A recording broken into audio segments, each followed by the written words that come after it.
मदन जी राजस्थान से। राधे राधे महाराज जी। महाराज जी, मनुष्य को मुक्ति व मोक्ष के लिए सन्यास ही आवश्यक है क्या? नहीं, सन्यास का तात्पर्य आप भेद से बोल रहे हैं इसलिए हम नहीं कह रहे हैं, लेकिन सन्यास की आवश्यकता है। सन्यास का तात्पर्य केवल वेश से नहीं है। ये तो सर्वाणी कर्माणि मयि सन्न्यस्य मत पराहा अनन्य नैव योगेन माम ध्यायन्तु उपासते। भगवान करें ये माने जो तू सर्वाणी कर्माणि मयि सन्न्यस्य, जो अपने सारे कर्म मेरे को अर्पण कर देता है। न्यास माने होता त्यागना।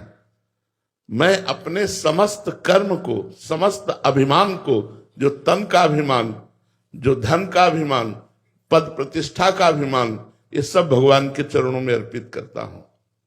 और निरंतर मेरा माम ध्यायन्तु उपासते, मेरा ध्यान और मेरी उपासना करता है। कैसे? अनन्य योग के द्वारा, अनन्य भाव से मेरा आश्रय लेकर माम ध्यायन्तु उपासते। तो भगवान ने कहा कि तेषाम हम समुद्धरता मृत्यु संसार सागरात, इस मृत्यु संसार सागर से मैं उसका उद्धार करता हूं। तो एक होता है विरक्ति मार्ग और एक होता है जिसे निवृत्ति मार्ग कहते हैं, और कहता है गृहस्थी मार्ग जिसे प्रवृत्ति मार्ग कहते हैं। यदि प्रवृत्ति मार्ग में अपने सारे कर्म कृष्णार्पणम वस्तु किए जाएं और उठते बैठते चलते फिरते भगवान का मंगलमय नाम लिया जाए, तो आप जहां हो वहीं से आपका मोक्ष कल्याण हो जाएगा। क्योंकि भगवान के नाम जप से विवेक जागृत होगा, शुद्ध ज्ञान जागृत होगा, और ज्ञान से इंद्रिय और मन का संयमन होगा, और इंद्रिय और मन जहां शांत हुए तो स्वरूप का बोध हो जाएगा और मोक्ष को प्राप्त हो जाएगा। अगर वो मोक्ष नहीं चाहता तो भगवत प्रेम हो जाएगा, और मोक्ष को भी तिरस्कृत कर देने वाला सुख है भगवत प्रेम। जो भगवान के अनुराग में मस्त होकर भगवान की रूप माधुरी में रूप छके घूमत रहे, तन को तनिक न भान, नारायण दृग जल बहे, यह है प्रेम पहचान। अपने प्रीतम की रूप माधुरी में डूबा हुआ, उनका स्मरण करते हुए अश्रु प्रवाह करता हुआ गदगद कंठ रोमांचित, धन्य हो गया जीवन।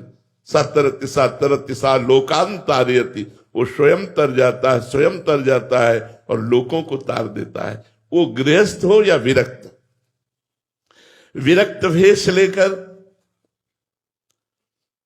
धन की कामना करना, मान प्रतिष्ठा की चाह रखना, लोक व्यवहार में प्रवृत्त होकर के संसारिकता आ जाना, तो वो दुर्गति का कारण बनेगा। विरक्त होकर के वो सदगति को प्राप्त नहीं होगा।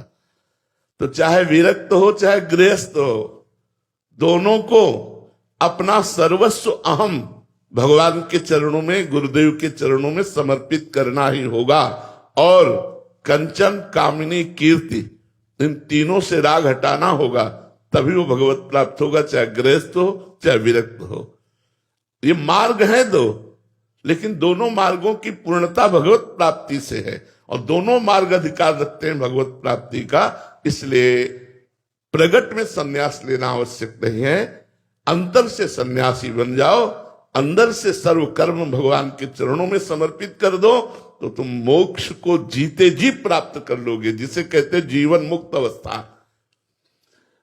परमहंस श्री सुखदेव जी के गुरुदेव थे जनक जी महाराज। जनक जी के पास क्या नहीं था? राजा थे, पत्नी थी, पुत्र थे, पुत्री थी, पूरा वैभव था।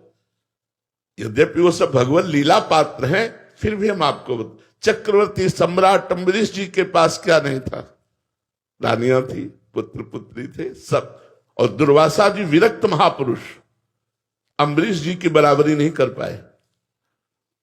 विरक्त परमहंस श्री सुखदेव जी ने जनक जी को गुरु रूप से स्वीकार किया।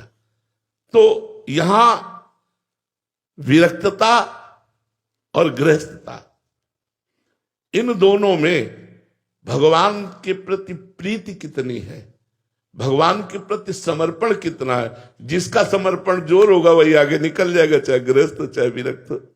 बस समझ पा रहे हो? हाँ,